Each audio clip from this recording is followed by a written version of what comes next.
adultery, it would include pornography, it would include nudity. Someone might say, for example, what's the big deal about how I dress?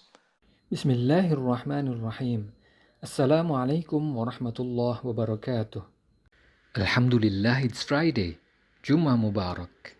Today, Islamic Animeow will share a lecture from Imam Ismail ibn Musa Menk, or well known as Mufti Menk, about Allah's commands and prohibitions in Surah An-Nahl, verse 90. Please subscribe. Barakallahu feekum. There is a verse. When we reconnect with this particular verse, we will realize it encompasses almost the whole of our lives. What is this verse? It is verse number 90 of Surah An-Nahl, where Allah speaks about Himself, and as a result, He wants us to learn these qualities. Inna Allah ya'muru bil adli. The first thing He says, al-adl. Allah instructs justice. Allah instructs that you are just. Justice at the beginning with your Maker would ensure that you worship Him alone. No one besides He who made you deserves to be worshipped. That is the highest form of justice, is to offer worship where it is belonged only, nowhere else. But by extension, justice refers to everything else to do with what is right and wrong, what is fair and balanced, judging between people. In a matter, you need to be fair, you need to fear the Almighty, and you need to be unbiased. So Allah instructs you to be just. Inna Allah ya'muru bil adli wal ihsan. He instructs you to be kind, to be good, to be kind. So that's the second in the order. You are just, and then you are taught to be kind. Wa ita'i dhil qurba.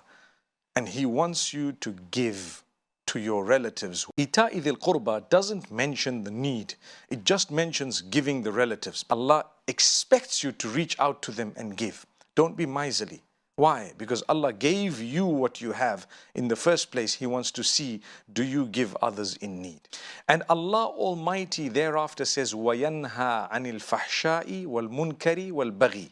Allah Almighty has warned us through a prohibition of three things. وَيَنْهَا عَنِ الْفَحْشَاءِ. Allah prohibits immorality, anything immoral. We shouldn't be looking at others with an eye of belittlement, thinking that these people will never come to the right path. Who knows? Allah knows them. And this is why Allah says, Yanha anil fahsha. Allah prohibits immorality of all sorts.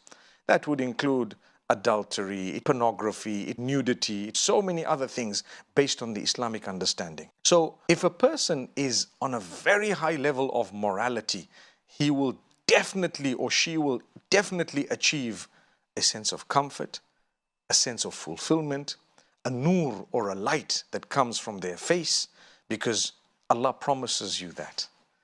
And they would achieve the happiness, the contentment that comes with it.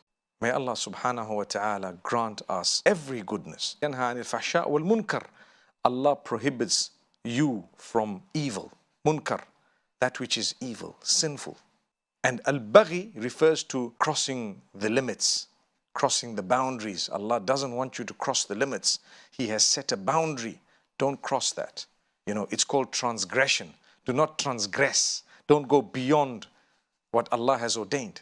So if you are going to protect yourself from immorality, evil, and transgression, you have succeeded. Allah has promised you and guaranteed you that you save yourself from immorality, evil, and transgression. MashaAllah. So reconnecting with revelation would ensure that you engage in good things and stay away from bad things. And you recognize what's good and bad. Someone might say, for example, what's a big deal about how I dress? Well, if you're a believer, there is a big deal. If you believe and you actually take the word of Allah as important, then surely it's a big deal. If Allah told you, don't do this, how could you claim to be a believer and ignore that? What was the claim of belief for in the first place? And remember, we believe that revelation was sent in order for us to be able to lead the best life in terms of quality, with the challenges and the hardships and the tests that are going to come in our direction, the Almighty will continue to keep us afloat and keep us happy and content and smiling all the time. And this is why the Prophet Muhammad, peace be upon him, no matter what difficulty and hardship he went through, he always thanked Allah.